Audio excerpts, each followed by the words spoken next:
Salut l'équipe. Faut-il séparer l'homme de l'artiste?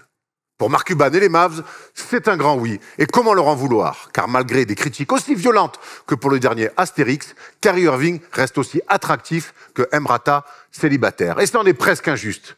Aussi fort soit-il, la carrière de Kyrie reste quand même une série de films, parfois grandioses, trop souvent désopilantes. Inutile d'ailleurs de vous rappeler son goût plus que suspect pour le 7e art. Il faudra quand même que son nouveau blockbuster dans le Texas soit un succès. Après Boston et Brooklyn, le platiste ne peut pas enchaîner un nouveau navet. Car un Kyrie leader, stable et qui t'emmène jusqu'au titre, c'est pour le moment aussi dur à croire qu'une histoire d'Oussama Hamar. Avec son nouveau maillot, Kyrie joue gros donc pour tenter de redorer une image qui sent déjà bien la pisse. Kyrie Irving, Luka Doncic, le casting est ultra excitant, mais pour le moment, incomplet. Le buddy movie n'est qu'au début de son écriture et tout reste à raconter. On espère évidemment une histoire folle, incroyable, avec une magnifique fin. No More Drama, chanté Mary J. Blige. On espère quand même que Kyrie Irving n'hésite pas à mettre ce petit son dans sa playlist. Bref, Mark Cuban a décidé de faire all-in en même temps. Quoi de mieux qu'un fou pour comprendre un autre fou?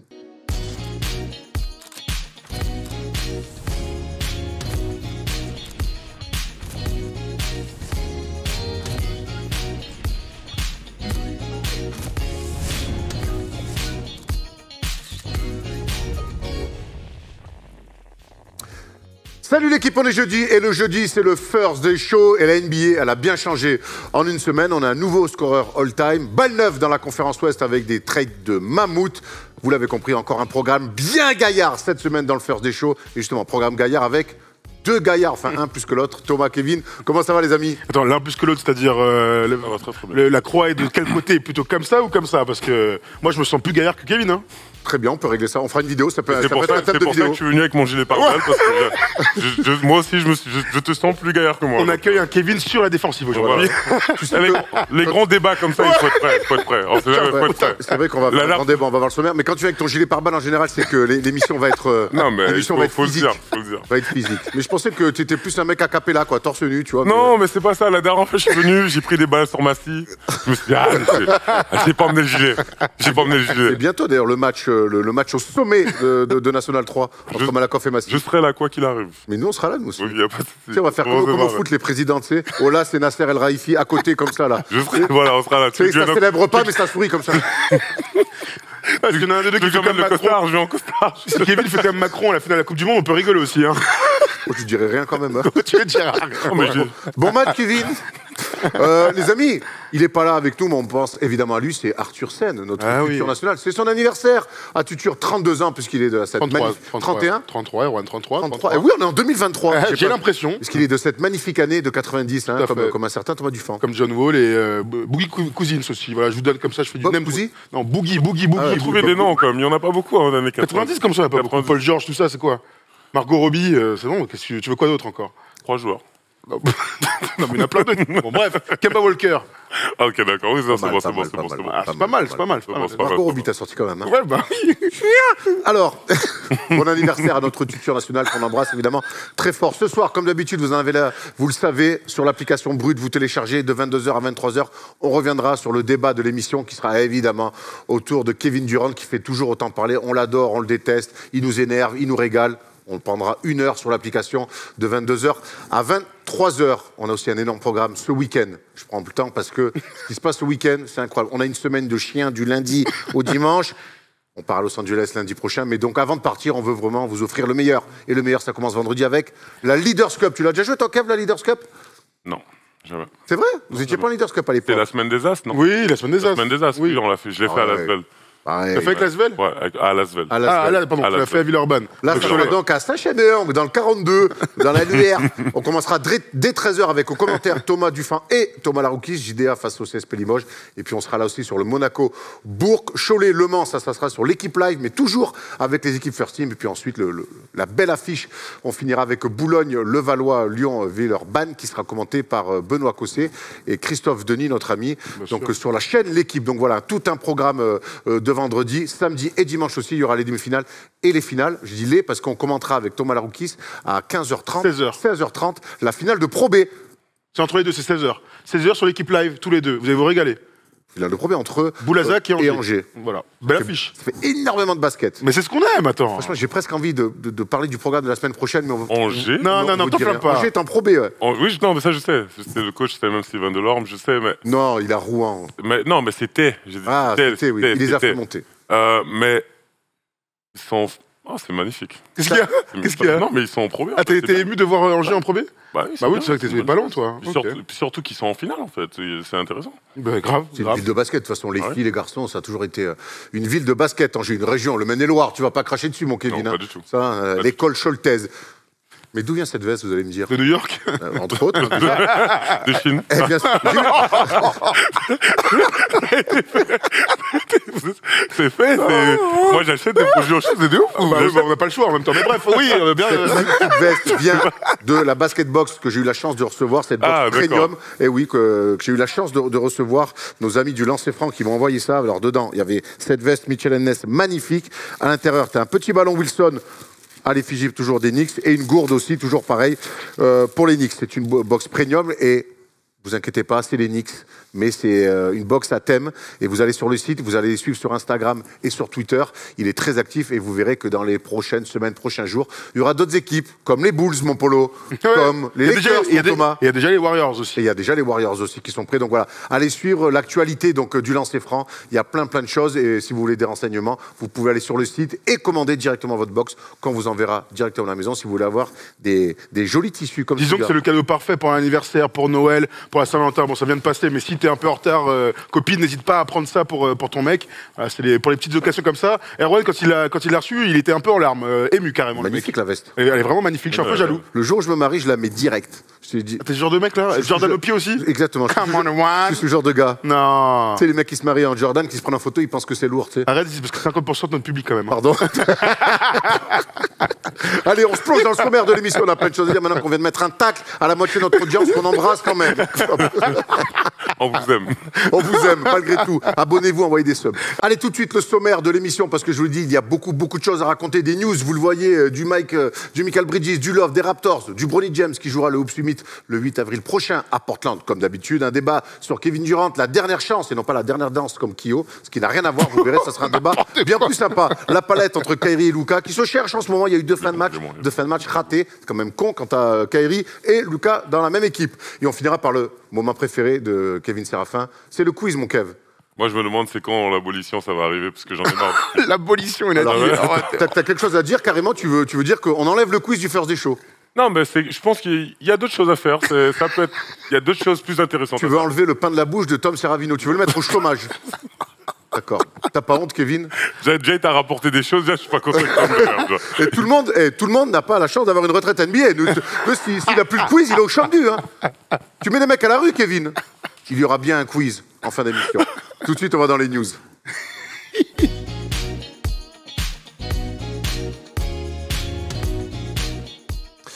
Allez, la première news, elle arrive de hier soir, puisque Michael Bridges des Nets, et oui, désormais, il faut dire Michael Bridges des Nets, a sorti un match de mammouth, pour pas dire autre chose. 45 points, 8 rebonds, 5 passes décisives, 17 sur 24 au tir, 4 sur 6 à 3 points. C'est ce qu'on appelle un bon match, Thomas. Ouais, un bon match en carrière. C'est sa meilleure marque de l'histoire de sa vie en NBA. Donc 45 points, les stats sont folles, mais le pourcentage aussi est incroyable. 17 sur 24, 4 sur 6 à 3 points. Pour tous ceux qui ont vu ce match, les intentions de Michael Bridges dès le début, il est très fort et surtout, il joue avec beaucoup d'agressivité. On connaît ses qualités des deux côtés du terrain. On connaît aussi sa manière de se fondre dans un collectif. On l'a vu très bon quand il y avait les absents à Phoenix, mais avec ce match, je suis presque en train de me poser la question de quel est son plafond. Est-ce qu'on n'est pas en train de voir une évolution du rôle et de l'image qu'on a de Michael Bridges? Si je lis entre les lignes, c'est du coup, Kevin, je vais te poser la question. Est-ce qu'on peut imaginer que dans ce renouveau des Nets, Michael Bridges devienne un go-to guy, un franchise player, appelle ça comme tu veux? Totalement. Moi, je pense totalement. Et puis lui, il a quelque chose à prouver. Je pense que ce trade l'a pas fait plaisir. C'est un peu comme une trahison. T'es là, t'as tout fait. Il est parti en finale. Il était là. Il a vraiment œuvré pour que l'équipe soit à son plus haut niveau. Et derrière, tu te fais échanger. Bon, il a dit que même lui, il aurait fait le trade s'il était joueur. Il est bon. Il avait été très bon d'ailleurs. Donc en soi, oui, je pense qu'il a tout à prouver. Puis c'est une opportunité. Je sais pas pourquoi Ben ne prend pas plus de place. Il va laisser tout le monde arriver et prendre. Tu vois, au fur et à mesure, il y a des nouveaux mecs qui arrivent, ils font leur place, et puis lui, il est toujours là, il fait rien, mais...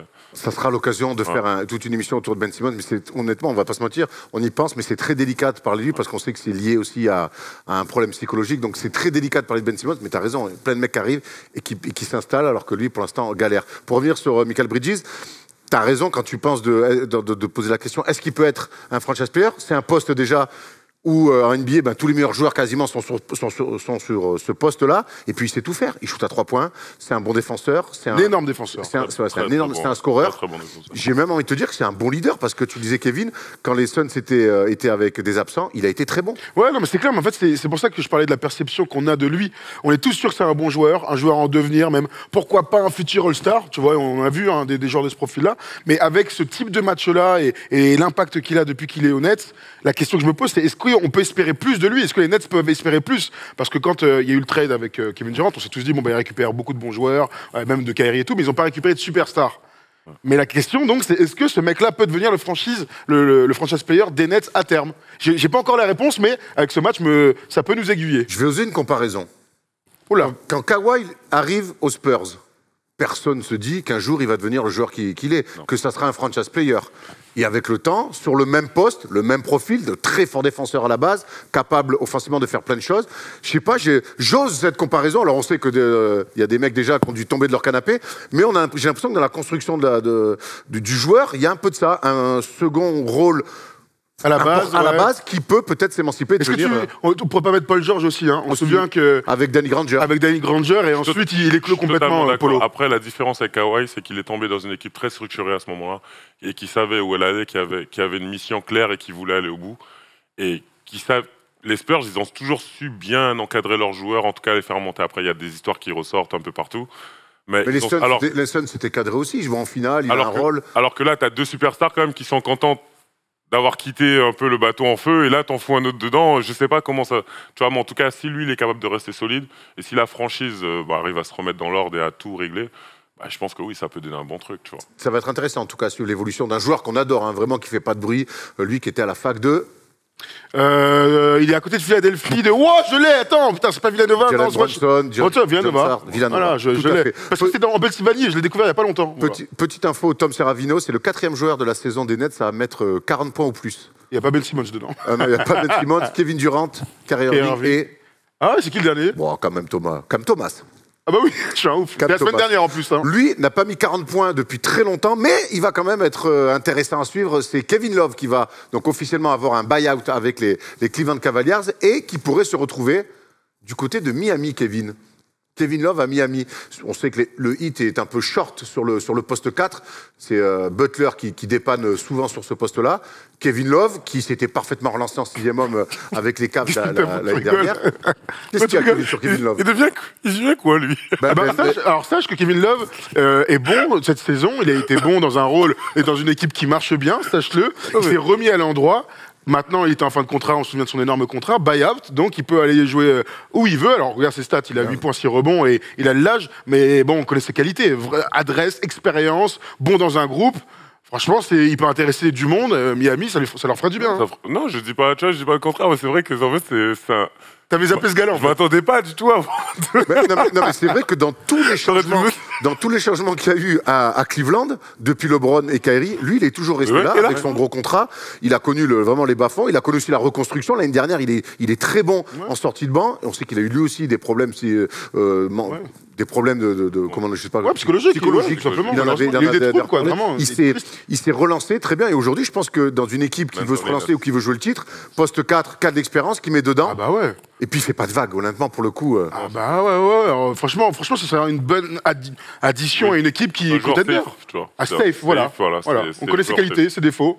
On va pas lui demander de défendre comme des fous. Voilà, c'est plus. Non, je suis totalement d'accord. Ça peut matcher. Miami, ils ont besoin de ça. Allez, on monte plus au nord, évidemment, très au nord même, puisqu'on va voir du côté de Toronto. On sait que Toronto n'a pas bougé pendant la trade deadline, ça en a surpris plus d'un, dont nous. Mais Toronto, en tout cas, enchaîne des matchs. 5e victoire en 6 matchs. Thomas, c'est avec un bilan de 28 victoires, 31 défaites. On a le sentiment que Toronto est l'équipe sur laquelle il va peut-être falloir compter sur cette fin de saison, alors qu'on imaginait que tout allait exploser pendant la trade deadline. On a eu la chance de demander l'avis à un... Tu vois, régalade. Parce que je sais où on va et ça va me régaler. On a eu la chance de demander l'avis à un expert. C'est très rare de l'avoir. C'est très très rare de l'avoir. En plus, ça nous a coûté une petite blinde, mais c'est normal. Avec le travail, la qualité du travail de ce jeune homme. Mais en tout cas, on lui a demandé son avis. Il a gentiment pris le temps de nous répondre. Voilà ce qu'il nous dit sur les Raptors. C'est que pour moi, même les joueurs eux-mêmes s'attendaient à bouger de manière quasi certaine. Et donc finalement, tu lâches des matchs, tu es moins impliqué, même s'ils sont restés dans un comportement très professionnel. Mais à un moment donné, quand tu n'as pas d'objectif et que tu sais que dans 2-3 semaines, un mois même, tu n'es plus là, tu vas moins t'investir. Et là, pour le coup, les mecs, finalement, ils sont restés. On a dû leur dire, finalement, avec vous, on veut gagner des matchs, on veut reconstruire, et on veut aller loin, retenter un coup. Finalement, les mecs se sentent, OK, je vais rester là. On m'avait filé un gros contrat, on compte sur moi. Boum, dans les intentions, c'est différent. Et je reste persuadé que sur le papier, c'est une équipe qui peut et qui doit gagner des matchs.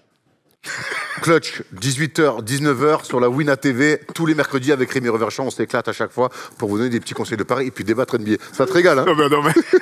Le mec s'auto-lance déjà, bon pourquoi pas, mais en plus se lance des fleurs, bravo. Ah oui, écoute, t'es tellement dur avec moi que je suis obligé d'aller chercher un petit peu de... C'est peut-être pour ça que je suis dur, parce que si tu continues... Je vais chercher le bonheur là où je peux le trouver, Thomas, excuse-moi. Faut d'abord être heureux soi-même avant de rayonner, bien sûr. J'y travaille. Les Raptors, donc, de frein à main à 180 degrés sur l'autoroute et on repart de l'autre côté, finalement, on garde les mêmes et on se dit, on fait venir Jakob Poeltl quand même, mais derrière, on se dit, avec ces mecs-là, on peut peut-être faire quelque chose et finalement aller un petit peu plus loin dans le projet. Ce qui est sûr, c'est qu'avec l'équipe qu'ils ont, on n'imaginait pas en début de saison qu'ils soient à la ramasse, même pas en play-in, ou que ça explose complètement. Ils ont des hommes, des éléments importants, un groupe qui se connaît par cœur, et puis des références pour ce groupe. Donc on était même un peu déçus que ça se finisse comme ça. On comprenait pourquoi ils voulaient faire tout péter. Bon, finalement, tu as raison de dire qu'ils vont complètement à l'opposé. Ils ont une super équipe. Ils ont enfin un pivot titulaire de NBA avec le grand Autrichien. Tu le disais dans ton intro. Moi, je pense que cette équipe, elle va remonter. Alors, le top 6 c'est peut-être un petit peu loin, mais ils vont être à la limite. Ils ont tout ce qu'il faut. Ils sont grands, ils défendent, ils ont du talent. Voilà. Non, j'allais dire, clairement, accrocher 7 et 8, ça peut totalement être possible. Tu vois. Maintenant, c'est vrai, top 6, je pense que ça va pousser. Après, on sait jamais. Hein, ça reste la NBA quand même. Ça reste... Faire des séries, quoi. Après, là, ils sont sur une bonne série. Après, j'attends juste de voir, en vérité. J'aime bien les Raptors. Tu vois, je vais souvent à Toronto. Kevin, donc, Van Vliet, champion NBA. Siakam, champion NBA. Comment il s'appelle? Scotty Barnes, rookie de l'année, on connaît son potentiel. Oji Anunoby. Gary Trent Jr. Chris Boucher, ils en ont Chris des Boucher. mecs, Il vient de prendre Jakob Poeltl qui est revenu, qui est plus du tout le même joueur que quand il était rookie. Ouais. Sur le papier, c'est une équipe qui est obligée d'être ambitieuse. Avec le temps qui cimente tout ça en plus. Ils se connaissent et ils jouent ensemble, donc non, je suis totalement d'accord. Bon, en tout cas, ce qui est sûr, c'est que ça enlève une option pour potentiellement Victor Wembanyama, parce qu'on sait que les Raptors, c'était le but de faire peut-être tout exploser. C'est-à-dire, on sait que Masai Ujiri était à Levallois il y a de ça 3 semaines. Donc finalement, le but de faire tout exploser, faire une fin de saison minable pour espérer avoir victoire, ça ne sera pas, en tout cas, avec Toronto. La trade deadline a été un petit peu dure. Ça fait mal de voir qu'on n'a pas fait beaucoup de moves. Mais la saison continue, on se doit de rester concentré sur les matchs qui se présentent et engranger des victoires. Elle n'est pas curieuse, cette déclat de Fred VanVleet, Tom? Bah si, mais je pense tout le monde avait la même sensation, c'est que ça allait péter. Donc tu le dis très bien dans le sonore, c'est que quand tu es sûr que tu vas partir, tu te prépares psychologiquement. Et au dernier moment, on dit, tu restes. Faut digérer, il faut se relancer. Il n'y a rien de mieux qu'une série de victoires pour se relancer dans un groupe, mais il faut digérer. Fred VanVleet, on le rappelle, les prochaines player options, il va opt-out cet été, donc il va soit signer un gros contrat avec Toronto, soit ailleurs. Pour un joueur comme ça qui se voyait être dans un environnement différent, ça doit être un petit peu difficile. Mais bon, quand t'es un bon joueur... Non, mais vraiment, plus, là, tu vois, là, quand t'es sur le point où, en tout cas, tu pensais te trader, ta mentalité change totalement. C'est-à-dire, Kevin... nous, honnêtement, tu te relâches, quoi. À Indiana, la semaine avant, tu vois, la deadline, en fait, j'avais des gars comme dans mon équipe, comme Aaron Brook, Jeff Teague, ils pensaient aussi qu'il allait peut-être partir. On savait que Paul c'était les rumeurs qu'il allait peut-être partir. C'est vrai qu'à l'époque, il y avait des rumeurs sur Paul. Et tu vois, tous les soirs quand on partait, on se disait, bon les gars, c'est peut-être la dernière. Et on faisait ça tout le temps. Aaron Brook, il fait tous les matins, bon, God bless us, we're still here.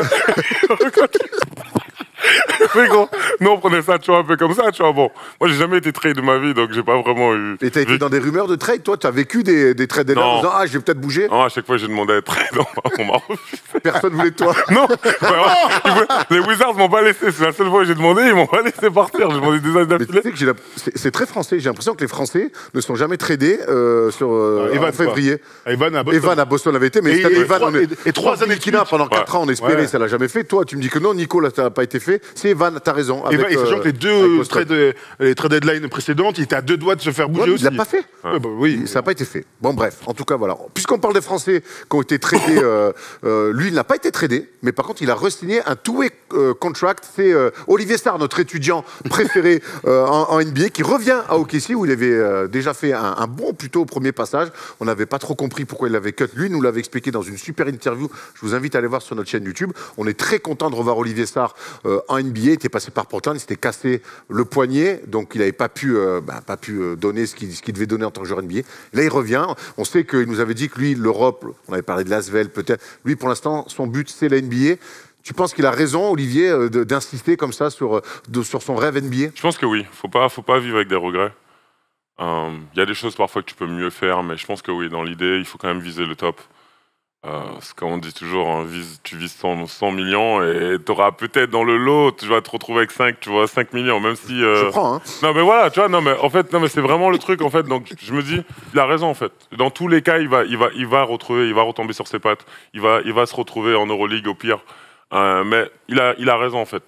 Essaye et vraiment si ça passe pas, et après il a pas de regrets, il peut enchaîner sa carrière et vraiment avancer. Après, on se souvient des exemples d'Alexis Aginsa qui était revenu en France à la CIG, Ouais. notamment avec Vincent Collet, qui avait Mais détruit Alexis, l'Euroleague et qui était reparti. Après, chacun a sa Ouais, propre tout histoire, à mais fait. c'est vrai qu'en plus, Olivier, qui a été formé aux États-Unis, on se souvient, Wake Forest, Kentucky la dernière année, voilà, je pense qu'il y trouve aussi un way of life aux États-Unis qui pour l'instant lui convient, et il insiste. En tout cas, Olivier, on te souhaite comme souvent et comme toujours le meilleur pour cette nouvelle aventure avec le Thunder. Premier match de G-League pour lui, il est revenu, il a mis 17 points, 10 rebonds. Voilà, juste pour être complet. Donc un bon premier match de G-League. Pour se signaler. Pour se bien. signaler. Hello, 17 points, 17 rebonds. Bravo, Olivier. C'est là. Ce week-end, c'est l'All-Star Game. Ah bon? Eh oui. La À chance. Salt Lake City. Cleveland, Salt Lake City, Minneapolis l'année prochaine, apparemment. Indianapolis. Ouais, apparemment, nos amis de la NBA, ils aiment le froid pendant les périodes hivernales. Il fait froid. On va aller voir un petit peu les concours. L'année dernière, à Cleveland, il fait -8. Je peux te dire que c'était pas cadeau, Ressenti -20, m'a dit Ouais. Polo. clairement. Et je l'ai vu, que ça ressenti -20. On va voir les concours, je dis n'importe quoi. Les concours. Les concours du Skills Challenge. Ce qui est marrant de voir Skills Challenge avec Thanasis Antetokounmpo, mais c'est bien une réalité. Donc les frères Antetokounmpo, comme l'année dernière, Formeront une sont équipe. là. Voilà. Le Jazz, donc le Jordan Formera une Clarkson, Cody équipe. Sexton Hop. et Walker Kessler. Le Skills Challenge. Ouais. C'est des équipes maintenant. C'est des Il y a équipes. 3 Mais, équipes. non mais Il y a 3 équipes. Il y a les frères. Voilà, donc Alex remplace Costas en gros. Quoique, il était peut-être déjà là. Il y a Utah. C'était 3 équipes. Utah envoie une équipe et une équipe de rookies, les Rooks. Voilà, c'est 3 équipes différentes qui vont Et s'affronter. ils font des dribbles, des shoots et tout, c'est plutôt rigolo. Ça, je pense qu'ils le savaient, ça. ok. T'as pas l'air emballé, Kevin.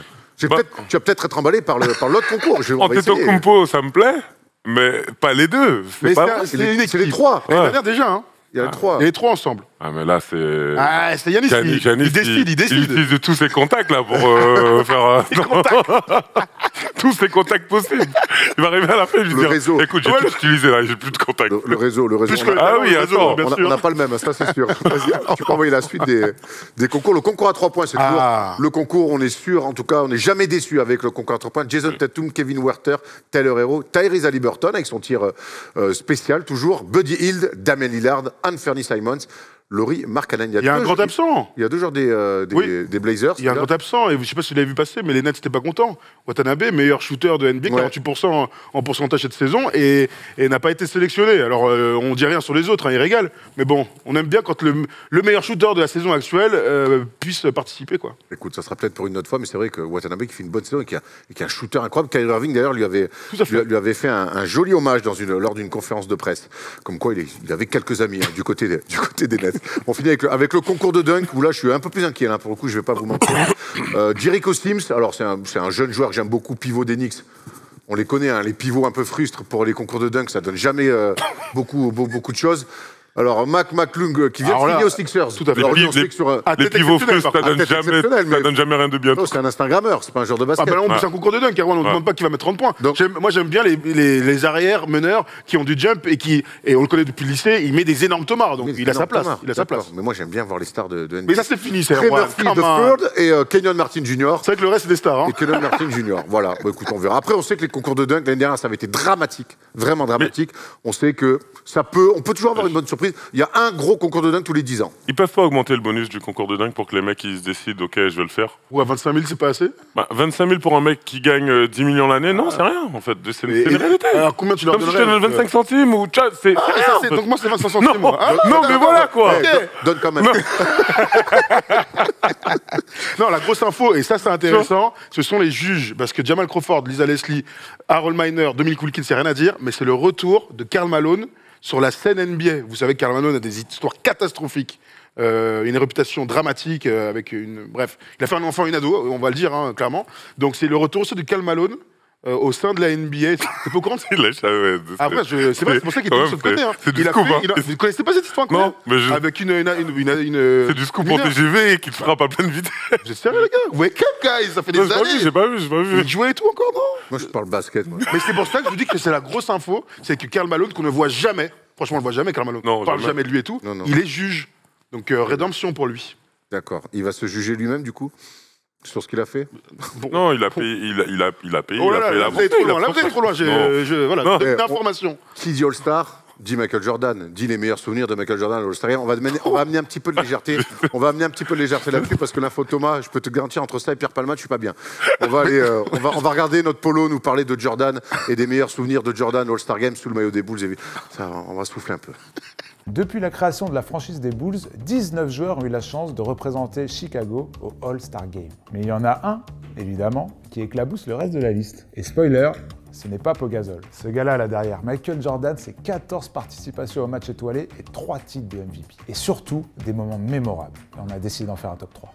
Really, y'all don't know this, y'all in danger, I'm a threat. It's a gamble with your life, 'cause you know that it's a bet. It's a bet. You know I ain't letting up, my foot is on your neck. I don't take my Avant de commencer, dites-nous en commentaire quel est votre moment préféré des Bulls au All-Star Game. Numéro 3, on commence avec son récital au All-Star Game en 97. Jordan est venu se dégourdir les jambes à Cleveland, un soir d'hiver. Pas très adroit, il réalise un petit match tranquille. Et en fait, c'est ni plus ni moins que le premier triple-double de l'histoire du All-Star Game. 14 points, 11 rebonds, 11 passes, et le tout, mesdames et messieurs, avec la très iconique Jordan 12 au pied. Il laissera le titre de MVP à Glenn Rice. Mais une fois de plus, il vient encore de marquer l'histoire. Number 2, All-Star Game 1998. Au Madison Square Garden, Michael Jordan arrive presque en dieu dans la Mecque du basketball. Face à lui, Kobe Bryant, qui fête sa première sélection All-Star Game. Et le petit nouveau a bien envie de mener la vie dure à son aîné. Mais c'était très mal connaître sa majesté. À 35 ans et au sommet de son art, il donne un cours de mid-range en accéléré au jeune Mamba. Il finit avec la victoire, 23 points, 8 passes, 6 rebonds et un dernier titre de MVP. C'était aussi le dernier match étoilé de Jordan avec les Bulls et une belle passation de pouvoir avec son successeur. On vous a gardé le meilleur pour la fin. Numéro 1. Le plus grand moment de l'histoire de MJ All-Star Game, c'est incontestablement sa masterclass en 1988. Chez lui, à Chicago, il va nous pondre un dunk contest extraordinaire face à Dominic Wilkins. Et il conclut ce duel en haute altitude avec ce dunk légendaire de la ligne de lancer franc. They gave him a 50. They gave Jordan a 50. He defends his championship. And he took off further inside. Pas du tout rassasié, il renfile cette Jordan 3 le dimanche et va passer 40 points à l'ouest. Un record absolu pour l'époque et battu que peu de fois depuis. Et du coup, logiquement, il remporte son premier titre de MVP du All-Star Game. Un week-end de plus, hâte The Office, j'ai l'impression, pour MJ. Comme un lundi, quoi. Michael Jordan, vous l'avez compris, a marqué l'histoire des Bulls au All-Star Game. Mais on a quand même eu d'autres beaux moments dans l'histoire. De notre premier All-Star, Jerry Sloan, à DeMar DeRozan, qui cette semaine foulera le parquet de Salt Lake City. Chicago nous régale toujours en février. Et la palme revient à Derrick Rose, hyper concentré avant son match en 2012. Allez, je vous laisse avec ça.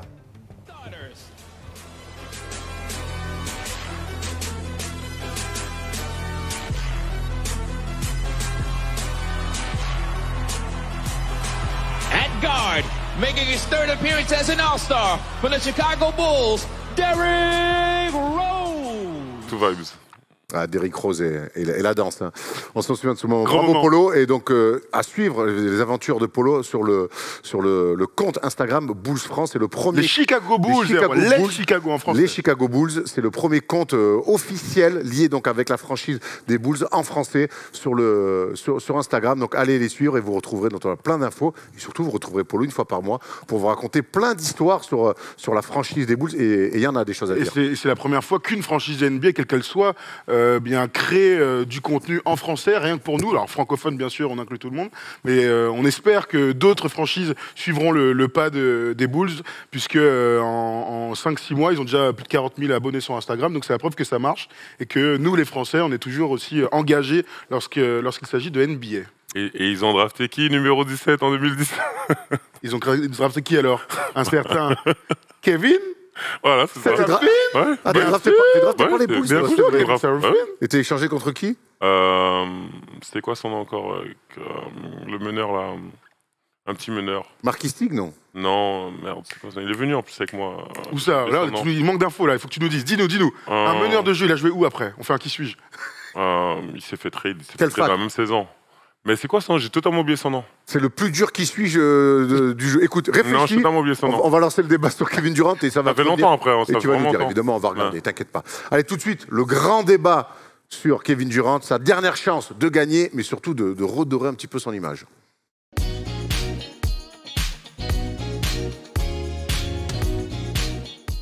Non. Kevin Durant va donc connaître sa 4e franchise en carrière et ça se passera à Phoenix, chez les Suns. On va voir un petit peu en tableau, un petit peu le récapitulatif de son parcours. On se souvient de son début avec les Suns d'abord, le Thunder ensuite dans le déménagement. Ce trade qui a fait beaucoup parler du côté des Warriors. Son arrivée qui a aussi fait beaucoup parler chez les Nets. Et donc depuis maintenant quelques jours et quelques semaines même, son arrivée qui fait là encore une fois beaucoup parler chez les Phoenix Suns. Kevin, on a fait une vidéo avec Thomas où on est revenu un petit peu sur ce trade. Tu n'étais malheureusement pas avec nous. J'aimerais avoir ton avis sur ce move et sur ton impression, ton ressenti par rapport à cet énorme transfert. Honnêtement, très très bon transfert pour moi. Parce qu'en plus de ça, je suis pas fan de l'idée de transférer des mecs et de mettre des mecs au même poste, en fait. Là, je trouve que maintenant, c'est parfait. Entre le 1, le 2, le 3 et le 5, je trouve que c'est parfait. Et encore une fois, ce gars-là, c'est une arme antique, c'est une arme, genre c'est réel et les gens se rendent pas compte à quel point. J'ai eu l'occasion de le voir non seulement dans un format NBA, mais je l'ai vu aussi l'été, j'allais jouer à Georgetown et il était là. Donc du coup, tu te rends compte, c'est une machine. Pour moi, c'est un mec qui a été conçu pour jouer au basket. Il y a un truc en fait, parce que je me dis, je comprends pas comment tu peux avoir autant de talent. Autant de C'est talent Mewtwo, et quoi, autant. c'est Mewtwo. C'est son corps, son corps est parfait. Il est pas trop grand, il est pas trop petit. C'est un mismatch avec n'importe qui. Et je trouve que la personne qui pourra utiliser cette arme, cette personne d'une bonne façon va toujours gagner. Mais du coup, alors le joueur, tu nous dépeins un joueur fantastique. Est-ce que finalement aussi pour lui, pour son image, parce que c'est ça aussi qui va nous intéresser dans ce débat, avec tout le pataquès qu'il a fait pour venir au Nets, comment ça s'est passé, le fait qu'une nouvelle fois ils partent de cette manière où on se dit, il est parti d'OKC, ça a laissé un goût amer, il est parti des Warriors, ça a laissé un goût amer. Comment tu juges aussi son départ des Nets? Pour moi, c'est la NBA d'aujourd'hui. LeBron a déjà fait 3 équipes, en fait. Et c'est la NBA d'aujourd'hui. On n'a plus un joueur qui fait 20 ans dans une équipe. Maintenant, tout le monde bouge, c'est un business. C'est clairement devenu encore plus un business. Et je pense que les joueurs, ils font bien. Si ça se passe pas bien, lui, son but, c'est de gagner. Oui, mais tu vois, LeBron a fait gagner 3 équipes. LeBron n'est jamais parti en milieu de saison. C'est quand même, tu vois, pour une superstar, Thomas, c'est quand même curieux. Kevin Durant, t'as raison que le basket a changé et que les stars maintenant changent d'équipe. Ça dépend qui. Mais Pour moi, ils apportent pas, ils n'ont pas le même jeu. ouais, mais se faire trader en milieu de saison, c'est un signe aussi peut-être. Pour une superstar, c'est rare. Ouais, non, mais c'est vrai. Dans son prime, hein. Oui. Non, mais c'est vrai, mais en fait, les dernières superstars qui se sont fait trade en cours de saison, c'est que des gars qu'on connaît, donc les James Harden, Westbrook, là, voilà, c'est ces superstars-là, Kyrie Irving. Voilà, c'est ce groupe-là ces dernières années. Vous avez raison de dire que maintenant les stars bougent un peu plus, ça dépend surtout d'où tu es drafté. En vrai, quand tu es drafté à Cleveland ou au OKC, tu as beaucoup plus de chances de te faire trade. Ça marche pour Minnesota avec Kevin Garnett, ça marche. Quand tu es drafté, quand tu commences aux Lakers ou à Boston, ou à San Francisco ou aux Warriors, bah, c'est plus simple d'y faire toute sa carrière. Ça, c'est une réalité. Maintenant, ça dénote quand même une instabilité. La manière dont il part du Thunder Alors qu'ils ont tout pour aller en finale, gagner, etc. Pour rejoindre l'ennemi, ça fait tâche. La manière dont il parle des Warriors, avec tout ce qu'on dit, ça fait tâche. La manière dont il parle des Nets, ça fait tâche. Voilà, c'est aussi comme ça qu'on peut analyser la carrière de Kevin Durant. On aime ou on n'aime pas, mais le constat, c'est qu'on n'a pas envie de voir ces joueurs-là s'embrouiller avec des organisations et donc se faire transférer, bouger tout le temps. C'est vrai qu'il y a une double lecture, Kevin, sur ce joueur-là, qui est un joueur, et il n'y a même pas de débat là-dessus, c'est un joueur trop fort, fantastique, magnifique, extraordinaire. Donc il y a cette lecture-là, on adore le voir sur un parquet, et il y a cette lecture-là d'un mec un petit peu instable, parfois même un peu diva. Bah, ça, c'est quelque chose, si je suis très honnête, que moi, j'ai jamais, dans tous les cas, apprécié, parce que je pense que c'est effet boule de neige. Quand tu arrives vraiment dans la ligue et je regarde le traitement que John avait ou comment, en fait, t'es assisté dans tout, en fait, et au bout d'un moment, bah, il y en a qui restent sur terre et il y en a qui deviennent un peu des divas parce qu'en fait, on leur donne tout. John avait une habitude où tous les matins, le mec lui apportait son café à la même heure parce qu'il y avait un McDo à côté de la salle et du coup, tous les matins à la même heure, mais c'est des trucs que j'ai toujours trouvé, moi, je regardais, je disais, mais c'est n'importe quoi. Tu vois, des fois, je faisais des blagues le matin. Je dis, mais tu vas vraiment lui prendre son café tous les matins, nana. Et John, tu vois, après, il était dans le fond, il faisait des blagues aussi, tu vois. Mais je me dis, c'est des petits trucs qui apportent au fur et à mesure des comportements. Et si t'as jamais personne pour le dire, parce qu'une fois que t'es en NBA, une fois que t'es haut, parce que moi, à mon échelle, déjà, tout le monde, j'ai l'impression que pour tout le monde me mettait sur un piédestal, alors que j'ai pas fait autant de choses que ces mecs-là, en fait.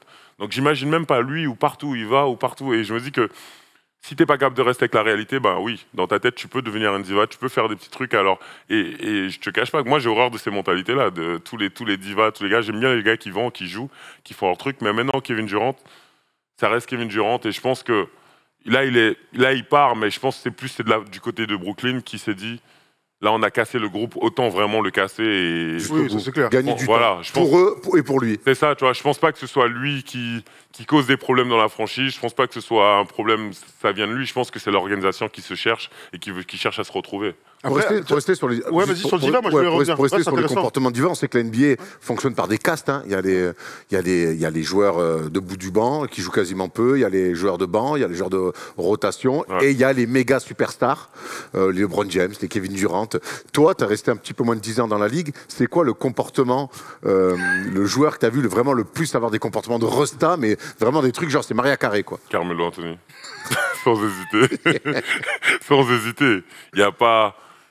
Parce qu'en fait, tu peux avoir des comportements de rosta avec les bobos et ça. Tu peux avoir des comportements. Il y a pas de... Ils font un peu tous le rosta.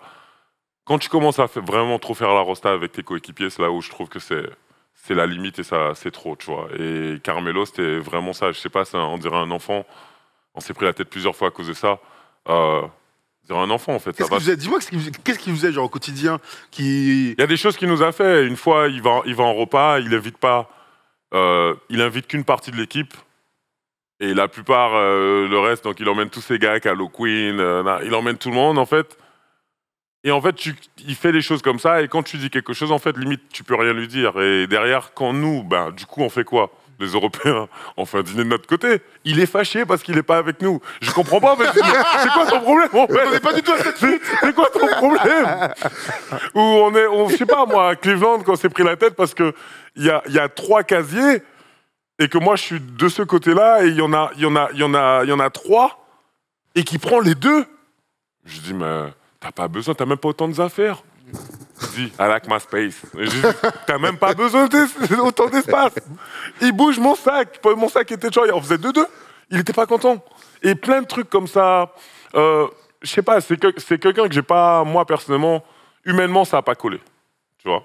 Maintenant, je suis pas là, ça reste un vrai joueur. Je l'ai vu faire des choses incroyables. Bien sûr. Je dis pas le On met contraire. pas en cause son niveau, on parle juste de relations humaines. Là. Mais je pense qu'à un certain niveau, comme par exemple Gilbert aussi, j'ai vu Gilbert faire des trucs de fou. J'ai vu Gilbert avoir un mauvais match et arriver et marquer le lendemain sur le tableau « Nobody talk shit to me ». Et c'est marqué comme ça sur le tableau, sa chaise est à côté et il met une flèche sur le tableau et le coach arrive et il demande à l'assistant gentiment « Efface-moi ça, s'il te plaît ». Non, mais il y a des trucs, tu vois, mais en fait, je pense qu'à un certain niveau, il n'y a plus de plafond, en fait, et il n'y a personne pour les remettre sur terre, en fait. Et c'est ça le problème, tu vois. Je pense que Carmelo, des histoires, quand ça lui arrive et il n'a pas de club, je pense que ça c'est un passage où je suis sûr qu'aujourd'hui, il est plus humble. Mais quand moi, j'ai rencontré, il était au top. C'était Carmelo, c'était New York. Donc, du coup, les mecs, alors que tu vois, j'ai rencontré d'autres gars, ou comme Paul George, qui a jamais fait la rosta, et au contraire, il a toujours été avec nous, il invite tout le monde. Tu vois, c'est une énergie totalement différente. En tout cas, ce qui est sûr, c'est que ce qu'on comprend, c'est que de toute façon, les joueurs NBA sont privilégiés. Hein. Tu nous le dis souvent que vous avez tout facilement, tout est fait pour vous. Bon, Ouais. ça, on le comprend. Et plus tu disais qu'il y a plusieurs castes. Bon, la réalité, c'est que tout le monde est très privilégié en NBA. C'est juste qu'à un moment donné, Mais même parmi les les privilégiés, il y en a plus que d'autres. Oui, il y en a Ouais, plus non, que mais d'autres. surtout, comment toi tu réagis à ça? Parce que ça marche à notre petit niveau aussi, où les influenceurs qu'on voit, Bah. il y en a qui vont réagir normalement, qui vont avoir la tête sur les épaules, puis il y en a d'autres qui vont avoir des comportements hyper puérils. Parce que moi, ce que j'entends là, c'est que les trucs de gamins en vrai. Tu vois, les trucs de vestiaire et tout, franchement, on s'en fout, je trouve, le problème. Le problème, c'est que ça compte Ouais. dans une relation, parce que t'as que ça quelque part aussi pour les joueurs NBA. Et de ce que va nous raconter Kevin, ça explique aussi beaucoup La suite des carrières des mecs, la voilà. suite de certaines carrières. Gilbert Arenas et Carmelo Anthony, par exemple. Revenons sur Kevin Durant. Il a 34 ans aujourd'hui. Il arrive donc sur un nouveau challenge archi excitant parce que on reviendra un petit peu sur le fit avec les Suns qui est top, mais on va vraiment aller dans les détails. Aujourd'hui, il a 34 ans. Il est 2 fois MVP des finales. Il est 2 fois champion NBA. Il a un titre de MVP. Et il y a toujours cette question autour de ce mec-là, pour toutes les raisons que tu viens d'expliquer, c'est-à-dire qu'il est trop fort, il est magnifique, il a tout pour lui. Mais est-ce qu'on a l'impression qu'à 34 ans, sur tout ce qu'il a accompli, il n'est pas un peu en retard? En retard, je sais pas si on peut dire en retard, ce dont je suis sûr, c'est que. Ou est-ce qu'il n'aurait pas déjà pu faire un peu plus? C'est Je sais pas ce S'il y avait eu moins de. Non, mais S'il ça- avait été moins dans des histoires de. Non, mais ça peut-être, mais le constat de sa carrière, c'est que il a gagné qu'aux Warriors. Aux Warriors, où tu mets n'importe qui presque et tu gagnes. Donc, enfin, je grossis le trait. C'est ça, en fait, ce qu'on Bah, a. tu en mets fait. pas n'importe qui est double MVP des finales. Non, mais n'importe qui de son niveau, en tout cas, hein, Oui, des oui, All-Time, oui. des All-NBA et tout. non, mais ça Voilà. enlève pas la difficulté. La NBA, ça Ah non, reste. certainement pas. Enfin, ça ça- reste moi, je trouve que ça très enlève la dur à difficulté aller au quand t'es la meilleure équipe de tous les temps, quand même. Mais grâce à toi. Sauf que, Mais sauf le fait- qu'il aurait pu casser cette équipe. Il aurait pu arriver et en faire casse sa tête. Il Il aurait casser pu, mais- tout le jeu. Oui, mais c'est les Warriors. Et au Mais- contraire, il est rentré. Non, mais t'as raison. Parce que c'est le système Warriors aussi. Quand tu dis que des mecs qui te remettent les pieds sur terre, pas toutes les franchises sont capables de le faire. Certainement pas les Knicks, de ce qu'on entendait à l'époque. Certainement pas les Nets. Certainement pas les Nets. Mais par contre, aux Warriors, il y a une institution. Par exemple, à Miami. Et c'est pour ça que LeBron part aussi quand il dit je veux ça, pas être allé, il lui fait ton tour, non, tu n'auras pas. Et il se barre. Mais Miami reste une franchise qui est gérée par des mecs au-dessus. Les Et Spurs. aux Warriors, on imagine que c'est aussi bien ça. sûr. Les Spurs. Les Spurs. Les Spurs Mais tu vois, aussi. par rapport à ta question, est-ce qu'il est en retard? Au vu de son talent, on aurait Pas en espéré retard. encore plus. Mais en fait, sa carrière est déjà énorme. Et le problème, c'est qu'il est en concurrence directe avec LeBron sur ces années. En fait, c'est LeBron qui est hors norme. Mais lui, il a déjà une bête de carrière. On peut regretter qu'il n'ait pas plus de Je vais finales. On reformuler. peut regretter certaines choses, mais. Je vais reformuler, c'est qu'au vu de son talent immense, et ça honnêtement, Ouais. est-ce qu'on se dit pas qu'aujourd'hui, finalement, il a perdu trop de temps dans des histoires de merde à vouloir changer absolument de. Après, il a été blessé beaucoup sur là, dernièrement. Donc, je suis pas sûr qu'on puisse remettre en cause son palmarès. Voilà, ça, chacun a les histoires. Ce qu'on peut remettre en 4 cause. fois meilleur score NBA. Ouais, voilà, ouais, grave. Une fois MVP, est-ce qu'il aurait pu faire plus? Peut-être, oui. Mais c'est juste, en fait, quand tu remets tout en perspective, et on n'est pas à la fin de sa carrière, moi, ces mecs qui ne gagnent qu'avec cette équipe-là, donc des Warriors, avec une super team, ça aurait pu marcher avec LeBron s'il n'avait pas gagné derrière, eh bien, on peut être plus critique avec ce type de talent-là. C'est plutôt ça que je vais dire. Justement, aujourd'hui, il faut que Kevin Durant gagne ailleurs qu'avec les Warriors. D'accord. Et donc, il l'a pas fait honnête. C'est ce qu'on attendait de lui. Ok, t'as gagné avec les Warriors et on sait, voilà, c'était la meilleure équipe de tous les temps. Ok, les Nets, ça s'est pas fait. Ça s'est même très mal passé. Maintenant, t'arrives aux Suns. On a l'impression que faut que tu gagnes avec les Suns, tonton. Faut qu'il. Kevin, est-ce qu'il est pas, il est dans un, il y a pas d'autre moi, solution. moi, C'est où moi, tu gagnes et tu fais taire un peu les choses, ou tu perds et là on va te tomber Ouais, dessus. je pense que ça va. Je pense que ce qui s'est passé aux Warriors risque de se répéter. Les gens seront choqués. Parce qu'en fait, quand on prend les deux franchises, que ce soit OKC ou les Nets, c'est pas deux franchises établies, c'est pas deux franchises qui ont sur le temps, qui ont prouvé qu'elles étaient capables de vraiment, elles sont là. C'est des équipes NBA. Il y a pas de souci. Tout le monde a l'argent, tout le monde est milliardaire. D'accord. Mais au-delà de ça, la gestion. OKC, encore une fois, c'est encore une équipe qui cherche. Et les Nets, c'est la même chose. Il allait dans la seule équipe qui était en place, qui l'a accueilli, avec un coach, avec un système.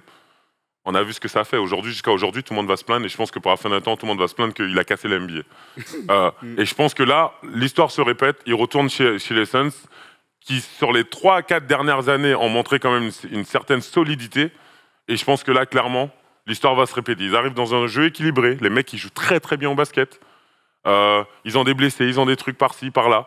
Mais en ajoutant avec Kevin Durant, je pense clairement que, honnêtement, à part les Warriors, je vois pas qui va vraiment les embêter. Alors, pour un petit peu se projeter sur ce que tu viens de dire, on a le tableau du roster, justement, de cette équipe des Suns. Alors, c'est vrai que les Suns, t'as raison, j'aime l'idée d'une équipe établie. Alors, attention, les Suns ne sont pas champions NBA, ils sont finalistes il y a 2 ans. Mais c'est vrai que Thomas, on a l'impression que c'est quand même une franchise qui bosse plutôt bien, avec un coach Monty Williams, qui, moi, perso, me donne une revanche depuis les playoffs l'année dernière, mais ça reste quand même un très bon coach. Et puis là, quand même, c'est vrai que sur le papier, merde, quoi. Oui, il manque Terence Ross qui vient de signer d'ailleurs. Ouais, en plus. Oui, non, mais ça, t'as raison, et je suis tout à fait d'accord avec toi. L'idée de la solidité du côté sain d'une franchise. Les Suns ont galéré sur l'époque après Steve Nash, voilà. On a tourné cette page-là, ils font une finale. Oui, il y a le gâchis de l'année dernière, mais bon, ça peut être qu'un épiphénomène dans l'histoire d'une franchise. Il y a tous les voyants sont ouverts pour accueillir un joueur comme Kevin Durant qui, dans le jeu, est méga facile à intégrer. Voilà, donc ça, je te rejoins complètement. Le problème, c'est qu'au Nets, on se disait la même chose quand il est arrivé. On se disait la même chose. Sean Marks, Kenny Atkinson, l'environnement sain. Tu te souviens à l'époque, on disait il y a 2 équipes, 2 franchises qui font rêver toutes les stars. C'est les Nets, les Clippers. Et d'ailleurs, les 2 équipes avaient réussi à attirer de la superstar pour augmenter l'ambition. Donc, Les 2 équipes bis de chaque ville. de chaque ville aussi. C'est vrai, mais ils avaient réussi à bien bosser. C'est vrai, t'as raison. Donc, sans dire que l'histoire va se répéter entre ce qui se passait aux Nets et aux Suns, je leur souhaite pas du tout, mais en tout cas, c'est toujours pareil, la remise en perspective. Là, tous les voyants sont ouverts, c'était déjà le cas aux Nets. Voilà. Donc j'imagine par contre ils vont pas tout lâcher comme ils ont fait côté Brooklyn. Ils doivent gagner maintenant tout de suite et il y a tout pour. Moi, je suis vraiment intéressé de voir l'impact de Chris Paul parce que du coup, c'est la première fois mine de rien qu'il va avoir un mec un peu plus vétéran, un peu plus truc. Généralement, il en Que a. lui. Ouais, souvent ils ont le même âge, même Steph, ils ont le même âge, ils sont dans le même truc. Donc la plupart avec Westbrook, c'est pareil, ou James Harden. Donc ils sont tous un peu dans la même. Alors que là, il va avoir un vet en plus ça qui. J'ai hâte de voir comment ça va marcher entre les deux. Parce que c'est vraiment Chris Paul, c'est encore, je pense qu'il sait comment gagner. Après, encore une fois, l'NBA, c'est juste pas facile. Il n'a pas encore prouvé quoi. Voilà, il n'a pas encore prouvé, mais c'est juste pas facile. Il y a des mecs qui vont subir. C'est comme la période de Jordan. Il y aura des frustrés, Dominique Wilkins, tous les mecs, il y en aura des frustrés. Et en fait, la période de Kobe, Shaq, il y en aura des frustrés. En fait, et là, c'était LeBron, la période des Warriors. Donc, il y en a qui vont perdre, en fait, mais c'est pas parce qu'ils méritent pas de gagner. C'est juste qu'en fait, le niveau d'adversité, il est très fort, en fait, il est très haut. J'aime bien que tu parles de Chris Paul, puisque dans son rôle, ça va être intéressant. On sait que même avant l'arrivée de Kevin Durant, il est de plus en plus dans la passe, moins dans le scoring, beaucoup moins dans le scoring qu'à une époque. Là, on imagine qu'il va vraiment être le métronome. Il prendra des tirs, on imagine, parce que c'est un mec qui connaît le jeu, mais il va d'abord donner à manger à Kevin Durant, à Devin Booker et à DeAndre Ayton. Oui, je me rappelle qu'en ce début de saison, il a eu du mal, il a été blessé, il est bien revenu après sa blessure. J'oublie pas aussi qu'il était dans toutes les rumeurs de transfert. Et vous avez vu ce petit truc, je sais pas si vous l'avez vu, mais les Suns ont réfléchi à rapatrier et KD et Kyrie. Donc il y a aussi, on parlait de digestion tout à l'heure pour Toronto, sans dire que Chris Paul va devoir digérer l'affront d'être dans les rumeurs de transfert, mais c'est un constat, il y était dans les rumeurs de transfert. Il aurait pu être échangé contre n'importe qui à la trade deadline. Donc, d'un point de vue de basket, je pense qu'il n'y a rien à en redire. Chris Paul est un joueur fantastique et là, en 4e option, je ne vois pas comment il pourrait ne pas performer. À voir, dans les grands moments, s'il ne se fait pas châtier par le meneur d'en face aussi. Parce que Jrue Holiday l'a démonté en finale il y a 2 ans. Est-ce que Chris Paul est encore capable de gagner des match-ups face à une star adverse? Je peux encore me poser la question. Face aux joueurs random, il n'y a pas de problème. Faire jouer les gars, il n'y a pas de problème. Mais gagner des match-ups, pour aller loin, il faut gagner des match-ups. En finale NBA, il perd son match-up face à Jrue Holiday et c'est bascule. Et c'est une bascule dans la finale. Aujourd'hui, avec les autres match-ups que les Suns ont, je me dis que Mais t'as un meneur de jeu, Erwan. Ça peut équilibrer. Pour moi, il y a 2 postes. Quand tu perds le match-up, tout de suite, pour moi, Chris Paul, il peut et... perdre des match-ups. Par contre, il ne se fait pas démonter sur des match-ups. Non, ça, c'est ce qu'on disait il y a 2 ans. On n'est pas il y a 2 ans. Est-ce que, pour vous, les Suns peuvent gagner dès cette année? On va voir avec les contrats. On sait que là, évidemment, on est excité pour la suite, pour la deuxième partie de saison. Mais quelque part, le projet, il ne va pas s'arrêter en juin. On regarde les contrats. On voit quand même que Paul, Durant, Booker et Ayton sont là pendant au moins 2 ans, 3 ans, là, ils sont contre Chris Paul pendant tous les 4. Il y a de quoi quand même voir un petit peu plus loin. Un Booker, 58. Il a prolongé $200 millions l'été dernier. Hein. Il a pris 200 millions. J'avais pas vu le détail, tu vois, par année, tu vois. Pas mal, hein. Pas mal, hein. Si tu veux le faire venir à Massy, il faudra attendre 2027. C'est très... Ok. 2028, il a une année en plus, je crois. Hein. Je crois qu'il a une année en plus. Mais oui, ça c'est intéressant. Et là, on le met en perspective avec les Mavs, qui ont 3 mois pour convaincre Kyrie et on ne connaît pas la suite. Là, ils ont leur noyau de joueurs qui est là pendant, 1, 2, 3 années au moins. Donc, tu as une fenêtre, malgré les âges, qui est intéressante. 3 ans pour aller gagner un titre. Voilà, tu te laisses une chance de rater cette année. On a parlé de KD, le fantastique joueur, KD la diva. J'aimerais aussi qu'on parle de l'interrogation KD autour des blessures. C'est quand même depuis qu'il est arrivé au Nets, première saison blanche. Il y a une autre année plutôt complète, mais il rate quand même des matchs. L'année dernière, cette année, il rate encore des matchs. Il est blessé d'ailleurs actuellement. Il devrait revenir après le All-Star Game. Il y a aussi un gros facteur d'interrogation autour des blessures de KD. 34 ans, voilà, comme LeBron. En vieillissant, c'est pas leur niveau intrinsèque qui descend. C'est pas ça. Ils sont toujours aussi forts. Ce qui va changer, c'est les 82 matchs, être bon au printemps, en play-off. En tout cas, quand je dis bon, c'est à 100%. Voilà, c'est comme ça qu'on décèle si les mecs sont un peu sur le déclin. Kobe, c'était pareil. Pas qu'il était pas bon, c'est juste qu'il pouvait plus jouer, il était blessé. Et puis 80, en fait, tu sais que c'est souvent, j'entends souvent ça, mais en fait, je sais pas si les gens arrivent vraiment à imager 82 matchs. Mais personne ne peut, ça, je te rassure, hein, Kevin. Genre, c'est énorme, en fait. Et dans tous les cas, je sais même pas si le corps humain... 82 matchs, après 35 minutes, il a marqué 30 tous les soirs. Tu vois, c'est 100 matchs. Hein, je sais même pas si le corps humain est fait pour ça, en fait, en vérité, parce que c'est un rythme assez élevé. Et moi, je me rappelle qu'on enchaînait des back-to-back, où il y a des moments où, en fait, je suis chez moi, mais je suis au bout de ma vie. Je cherche tous les moyens possibles. Crypto, je vais... C'est pour ça qu'après les matchs, en déplacement à l'hôtel, tu rentres Crypto, crypto, c'est pas pareil. Cryo, non, des formations professionnelles. Donc Cryo, non mais je cherche tous les moyens pour en fait juste récupérer. Chez un mec qui est crypto-monnaie pour te faire masser, tu vas te faire bizarre. Tu vois, moi j'ai fait ça. Mais maintenant, on voit, tu vois, tous les trucs, tout le monde là, je vois même mes gars qui sont en N3, N2, tout le monde a acheté les trucs, il y a des moyens de récupération. Il y a 50 ans, ils jouaient en Converse, ils jouent 82 matchs. Donc tu vois, c'est difficile, mais ça fait partie du job, j'ai envie de te dire. Sauf que plus t'avances, en fait, je sais pas s'il faut vraiment demander au mec de non, en fait. Pour moi, si tu fais 60 matchs, 62 matchs, tu fais 62 matchs, pour moi, ou voire 65, pour moi, c'est OK pour toi. C'est OK. Si t'es là en playoff. Voilà, si t'es là en playoff, bien sûr. Tu loupes pas faut pas que tous les derniers matchs de playoff soient dans les 60, dans les 40, toi, dans les 20, que tu loupes. Donc, mais en tout cas, non, je sais pas. Pour moi, je m'attends pas à ce qu'il joue un jeune, d'accord. Mais je m'attends pas à ce que lui, il fasse les 82. Ouais, mais là, il a eu des blessures quand même assez importantes. Tu dis quoi, toi, par rapport à ça? Parce que ça... Je comprends ce que dit Kevin, mais d'un autre côté, il a raté des matchs, des back-to-back, une semaine, et il a raté 18 matchs d'affilée. Bah, il y avait ce qu'ont commencé à faire les Spurs avec le load management. Ouais. Et puis là, c'est pas Kevin Durant, c'est pas du load management. Alors peut-être que les Suns vont devoir s'y mettre pour réfléchir, pour être là justement sur les moments clés. Et on sait que Kevin Durant doit être là maintenant sur les moments clés. Là, moi, Kevin Durant, depuis qu'il est honnête, c'est une saison blanche. On a vu le tableau.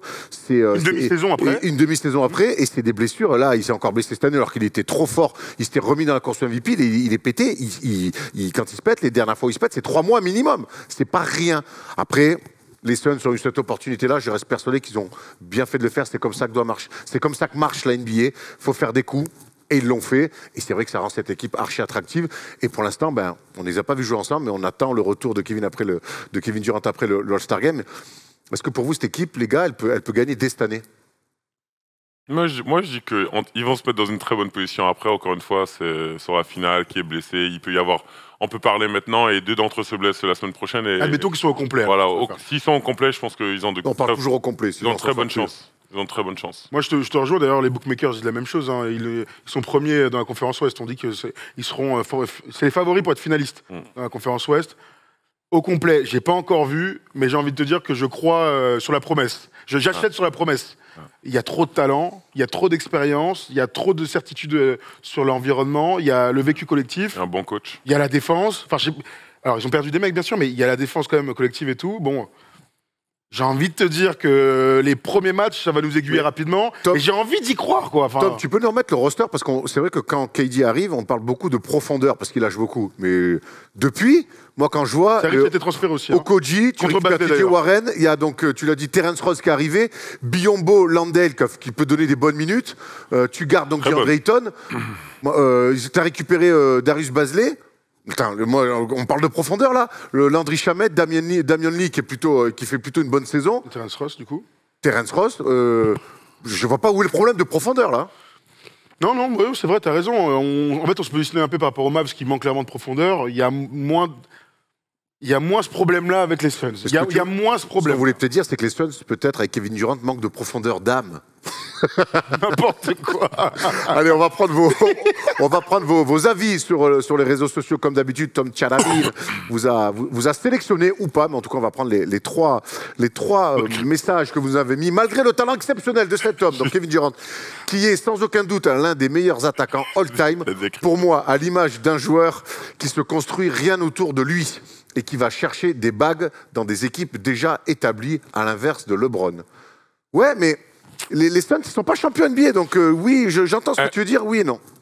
C'était la seule pièce qu'on pouvait ajouter à l'échiquier pour les Warriors. Après avoir battu tous les records et fait tout, qui tu pouvais ajouter qui allait faire cette bombe de... Tu étais obligé de l'ajouter. Oui. Enfin, en tout cas, non, mais c'est un mariage de raison, en fait. Hein. D'un côté, ils avaient la possibilité de le faire, ils l'ont fait, bravo. Et l'autre, l'autre, c'est un autre souci. Allez, on envoie le deuxième. Je continue à croire quand même que c'est le pire move d'un joueur de l'histoire de la NBA, mais ça me regarde. Vas-y, on envoie le deuxième. Il a fait son boulot honnête. Il est à 1 centimètre d'éliminer seuls les Bucks. Seul, t'es un peu sévère. Peut-être un mauvais choix de s'associer à Kyrie, mais on ne peut pas dire que c'est un chasseur de bagues actuellement. Il vient grandement renforcer une équipe qui, voyant sa fenêtre se fermer, maintenant, ils sont faves. Bah oui, moi je suis d'accord avec ça, je suis d'accord. Et c'est vrai que tout à l'heure, tu vois, on était un peu dur sur les matchs manqués. Moi, ce que je vois, c'est qu'à part saison blanche et les saisons blanches, les 2 années d'après, c'est le seul des Nets qui joue et qui est à 100%. C'est vrai. Et on a peut-être un dernier message. Tom, je ne sais plus, dis-moi. Oh, très bien. Un joueur incroyable, malgré les blessures, qui en aurait démoralisé plus d'un, mais pas lui. Son choix d'aller à Golden State dans une équipe championne a écorné son image. La période à Brooklyn a montré qu'il était toujours un tueur, ça c'est vrai. En revanche, ça ne lui a pas rapporté des titres. Donc, s'il parvient à en décrocher un avec Chris Paul vieillissant et Booker dans son prime, 3 points de suspension. Et c'est parfait ce commentaire pour vous poser la dernière question.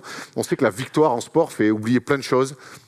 Imaginons Kevin Durant, 2 titres avec les Suns. Est-ce que ça peut finalement faire oublier un petit peu tous les à côté et toute l'image de Snake qu'il a pu avoir? À fond, mais franchement, l'exemple de LeBron, c'est le meilleur pour ça. On peut critiquer, on a sa carrière, etc. On l'a saucé la semaine dernière, c'était normal. Tu passes de t'es un Snake à t'es un gagnant. Et il n'y a aucun adjectif meilleur que gagnant pour un sportif de haut niveau. Donc, tu vois, on n'a même pas parlé de sa relation avec les journalistes, qui est catastrophique. Il y a plein de choses comme ça. Son image, elle est écornée, mais à juste titre. Hein. Le côté bad boy qui s'invente, on en parle tout le temps ensemble. On ne sait pas pourquoi il joue à ça. Bon, bah ouais, tout serait effacé s'il gagne des matchs. S'il gagne des titres, pardon. C'est pas un bad boy, Kevin Durant. Moi, j'ai pas eu l'impression, tu vois. Après, c'est important pour eux d'avoir la street credibility. Ça. Donc, je sais pas vraiment, tu vois, mais c'est vrai que je sais pas pourquoi beaucoup sont... Après, tu sais que c'est mélangé dans la ligue. T'as beaucoup de mecs qui viennent du ghetto, donc du coup, et t'en as beaucoup qui sont... Mais en fait, tout le monde veut se donner une allure parce que pour eux, ça paraît plus cool. Et puis même, t'es matrixé quand t'es aux États-Unis. Les rappeurs, tout ce que t'as. Donc, c'est vraiment une image. C'est quelque chose qui... Matrixé au point de mettre un gilet pare-balles dans une émission ou... Comme ça, voilà. Exactement. On rappelle que Kevin vient de la Guyane et que ça n'a rien à voir avec ce qu'on a vécu nous dans l'enfance. Non, c'est vrai, c'est totalement différent. C'est totalement différent, c'est vrai. Tu m'as eu, je reste pour vous. Alors, sur ce mouchage de Kevin Durant. C'était bas, c'était vraiment... allez. On va aller sur une palette où là, tu vas avoir plein de choses à nous raconter aussi. Luka Doncic, Kyrie Irving sont 2 nouveaux jouent ensemble depuis 2 matchs, 2 défaites et 2 money time. Pas très bien géré, on va voir tout ça en palette.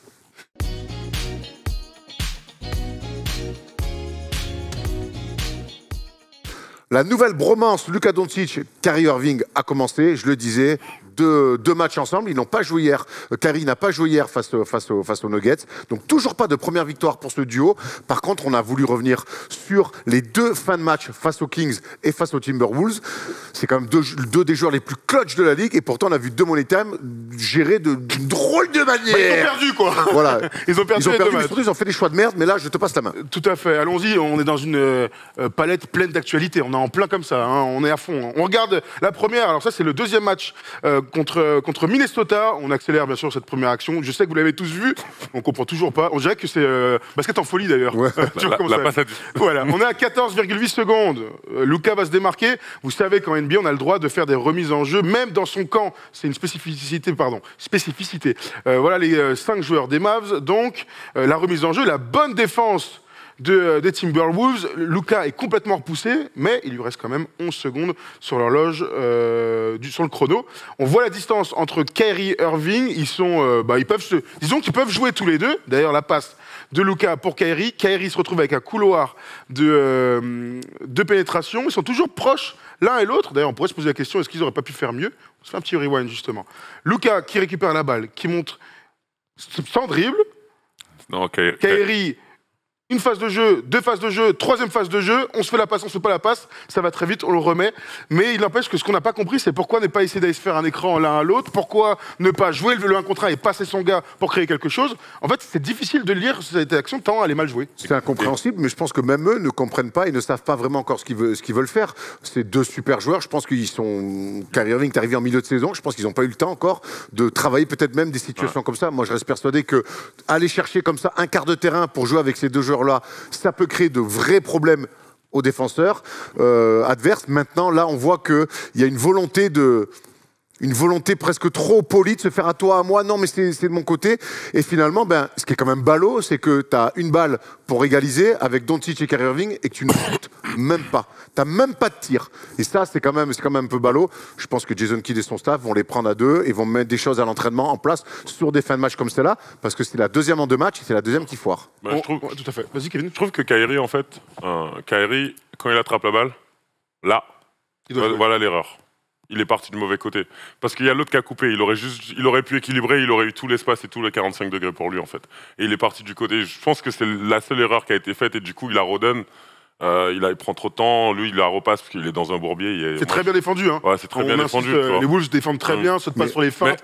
Et ils sont dans la recherche du shoot à 3 points. Et on se rappelle toujours de l'action de Steph Curry en 2016 dans le Game 7 avec Kevin Love qui lui défend bien dessus. Parce qu'il est tellement dans je vais shooter à 3 points, que. Et Tristan Thompson aussi, là. Ouais, aussi, tout à fait. Mais parfois il faut jouer, ça va peut-être. Au pire, t'as un lay-up. Je rappelle que dans ce match, il reste un temps mort aux Mavs. Donc quand il reste plus de 10 secondes, on n'hésite pas à aller mettre un lay-up, faire faute, lancer franc. Quand il y a lancé franc, on sait jamais. S'il fait 1 sur 2, ton action d'après, elle peut être différente. Donc ils ont vraiment très mal joué le coup, mais les Mavs au sens global. Là, on voit, ils sont pas prêts encore à jouer ces situations. C'est la remise en jeu. Rien que ça, déjà. La remise en jeu, tu sens qu'elle est désespérée. C'est une passe lobée avec Luka qui est complètement contesté, qui est en overplay avec son défenseur. Là, je pense encore une fois qu'on peut quand même sur 2-3 gribouillages sur une plaque se faciliter un peu la tâche. J'ai l'impression, et c'est pas des trucs d'entraînement. Ça, c'est des trucs de plaquettes sur le temps mort d'avant. On fait un petit rewind dans le temps, puisque la deuxième action, c'est le match d'avant, c'est le premier match qu'ils ont joué ensemble, c'était à Sacramento contre les Kings. Un match fantastique qui s'est fini en prolongation. On regarde encore une fois cette action.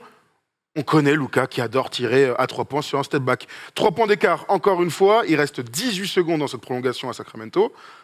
On va jouer avec donc Kyrie qui va récupérer la remise en jeu de Luka. Ça, c'est intéressant, Erwan. Dans cette situation, on va leur donner le quart de terrain pour jouer à 2. Luka va faire un petit main à main, bonne défense de De'Aaron Fox, hein, là il n'y a rien à dire. Ce fameux quart de terrain qui va leur permettre de jouer. Et là, Luka, il va un peu se précipiter, les gars. Hein. Il est très bien défendu par De'Aaron Fox. On voit Kyrie, il y a peut-être une passe à faire, mais elle est compliquée, bon, admettons. Il y a aussi cet petit espace sur lequel il aurait pu jouer s'il avait eu la balle. Moi, je ne comprends pas pourquoi encore Luka tente ce tir. 15 secondes à jouer, 3 points d'écart. Il y a encore un temps mort pour les Mavs. Contesté de fou. Ouais, Et alors, il dira en conférence de presse qu'il aurait dû donner la balle à Kyrie, qui était chaud sur ce match, parce que juste avant, il met un 3 points d'exception sur sa droite en désaxé. Okay. Moi, ce que je vois encore une fois, c'est cette espèce je sais pas ce qu'on fait. Donc au basket, on a toujours au basket, hein, mais quand tu sais pas ce que tu fais en général, tu fais des choix de merde. Je pense que le spacing, pour moi, c'est ce qui me choque sur ces deux actions-là. C'est le spacing entre les deux. C'est-à-dire où tu joues si t'es proche, joue un pick and roll avec ces deux-là qui peuvent popper à chaque fois, c'est un enfer, qui sont des bons passeurs, qui peuvent shooter derrière des pics. Ils le font pas non plus. Kyrie, je pense qu'il a toute la ligne de fond pour aller vraiment tuer des aides et laisser peut-être un peu plus d'espace à Doncic sur Fox. Il le fait pas. Et puis Doncic, le choix de prendre ce step back, il est à 15 secondes de la fin. À 15 secondes de la fin. Mais pourquoi pas juste mettre les deux intérieurs de chaque côté ligne de fond et l'autre extérieur 25. De raquettes Non, de l'autre côté. Et du coup, leur laisser tout le champ de là-haut, les deux, ils sont dans chaque aile et jouer, en fait. Pourquoi ils sont toujours dans un petit espace? Parce que je pense que pour l'instant, ils ne sont pas prêts. C'est vrai qu'alors, dans la malchance de Jason Kidd, c'est qu'il fait les deux premiers matchs avec eux, c'est 2 gros money time. Ouais. Mais c'est vrai clairement qu'on a vu, pour l'instant, tactiquement, il n'était pas prêt à jouer... Parce que certes, les deux sont trop forts et sur leur talent, on le sait, on l'a déjà vu, ils peuvent faire gagner des matchs. Il va falloir quand même que, moi j'aime leur laisser un quart de terrain, alors plus en haut ou en bas, on peut. Mais par contre, il faut leur donner des axes, de travail à deux. Alors, on n'est pas encore coach NBA, mais en revanche, parce que je ne suis pas payé 5 millions, parce que si j'avais été payé 5 millions la saison, moi ce que j'aurais fait, vraiment très clairement, c'est Lucas avec la balle, Kyrie qui pose un pic et qui pop. Voilà. Il a toujours bien fait, que ce soit avec LeBron, il l'a fait avec KD, il l'a toujours fait dans sa carrière, et c'est un bon poseur d'écran, et surtout, si tu arrives à lui donner la balle parce que la défense défend bien sur le porteur de balle, bah Kyrie, soit sur du catch and shoot, soit sur une pénétration derrière, il va être indéfendable. Donc là, il n'y a même pas de... Ils se font des passes. Disons que ça c'est positif, mais il n'y a pas un pick and roll bien placé ou en tout cas une action simple de lecture pour l'un ou l'autre. C'est quand même très dommage. Il y a du boulot. Il y a du boulot. Mais ça c'est facile. C'est facile, ça va être validé. Tu sors. Moi je suis le premier à t'avoir dit pourquoi il joue pas un pick and roll à deux, ça va être un enfer à défendre. Mais moi j'aurais préféré que Kyrie il ait la balle à 45 tout seul, 1 contre 1, vas-y joue maintenant, que ça. Mais tu sais, c'est dingue quand même. Mais c'est comme une première fois avec une meuf, t'es un peu timide à toi, tu vois, ils arrivent pas, ils sont pas encore complètement trouvés. Ils ont une envie de jouer, ils ont une envie d'être ensemble. J'ai aimé la rêve, je me suis vu, t'as raison, il est plongé dans ses souvenirs. Eh gros, c'est quoi? C'est que la deuxième date à deux. C'est la troisième où tu. Ils ont pas intérêt. C'est la troisième où tu couches ensemble.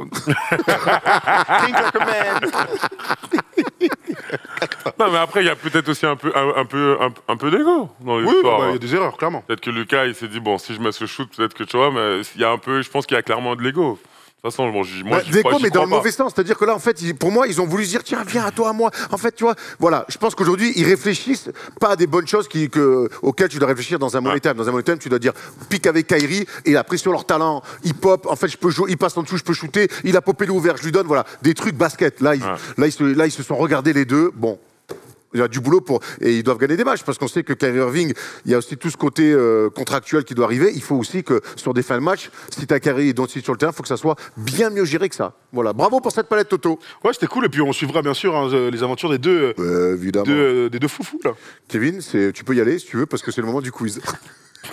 Bon, vas-y. Arrête Allez, je veux Votez pour que Kevin reste au quiz. Mais promis, quand Tom Serravino sera à ma place pour lancer le quiz, Kevin sera de retour. Tout de suite le quiz.